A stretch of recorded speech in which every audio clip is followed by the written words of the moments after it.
அண்ணாமலை அரசியல் அனுபவம் பெற ஆராய்ச்சி படிப்பு தேவையில்லை, அனுபவம்தான் தேவை என அதிமுக முன்னாள் அமைச்சர் கடம்பூர் ராஜு விமர்சித்துள்ளார். ஆராய்ச்சி படிப்பை விட அரசியலில் நாகரிகமாக எப்படி பேச வேண்டும், பழைய மூத்த ஒரு பெரிய இயக்கத்தினுடைய தலைவர்களை இவர் அரசியலில் 3 ஆண்டுகள் கூட நிறைவேறவில்லை. ஆனால் அண்ணன் எடப்பாடி அவர்கள் பழைய காலத்தை பற்றி பேசியிருக்கின்றார். ஏதோ ஆரம்ப காலத்தில் அவர் கொலை வழக்கில் குற்றம் சாட்டப்படுவார். கொலை வழக்கில் குற்றம் சாட்டப்பட்டிருக்கலாம், அது இல்லை என்று அவரும் மறுக்கவில்லை, நாங்களும் மறுக்கவில்லை. குற்றம் சாட்டப்பட்டிருந்தால் அந்த வழக்கின் முடிவு என்ன? ஒரு ஐபிஎஸ் அதிகாரியாக இருக்கின்றார். ஒரு வழக்கு முடிகின்ற நேரத்தில் அதில் நிரபராதி என்று வந்த பிறகு அதை பற்றி யாருமே பேசக்கூடாது என்பதுதான் விதி. இதெல்லாம் அண்ணாமலைக்கு தெரிய வாய்ப்பில்லை. நாகரிகமாக பேசுவதற்காக ஏதாவது மேல் படிப்பு படித்தால் நன்றாக இருக்கும். இதை விட்டுட்டு ஆராய்ச்சி படிப்பு படித்து அதில் பயனில்லை.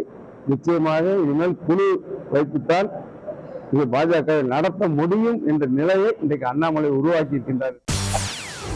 செய்திகளை உடனுக்குடன் தெரிந்து கொள்ள உடனே சப்ஸ்கிரைப் பண்ணுங்க.